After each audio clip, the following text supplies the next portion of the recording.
এই গীতটা মূলত বাংলাদেশকে কেন্দ্র করে লেখা হয়। বাংলাদেশকে কেন্দ্র করে যেটা লেখা হয়নি সেটা কেন বাংলাদেশের জাতীয় সঙ্গীত হতে যাবে, এটা একটি বিষয়। আরেকটা বিষয় হলো, যেই গীতের মধ্যে কোথাও বাংলাদেশ শব্দটাই নেই, সে গীত কিভাবে এদেশের জাতীয় সঙ্গীত হতে পারে? বিধায় আমি তো মনে করি যে এই দাবিটা অযৌক্তিক না, যে আমাদের জাতীয় সঙ্গীত পরিবর্তন করা এটা সময়ের সবচেয়ে গুরুত্বপূর্ণ দাবিগুলোর মধ্যে থেকে একটি। আমাদের দেশের জাতীয় সঙ্গীত পরিবর্তন করার জন্য অনেকে বলা বলি করছেন, এটা পরিবর্তন করা উচিত কিনা, ইসলামের আলোকে জানতে চাই।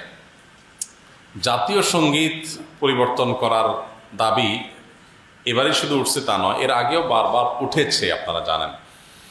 কেন উঠেছে সেটা নিয়ে তর্ক আছে, বিতর্ক আছে, এটা উঠা উচিত কিনা বা এই সঙ্গীত থাকা উচিত কিনা, বা জাতীয় কোনো গীত, জাতীয় কোনো স্লোগান থাকা উচিত নাকি সেটা পরিবর্তন করা দরকার, সেটা নিয়ে আলোচনা হতে পারে।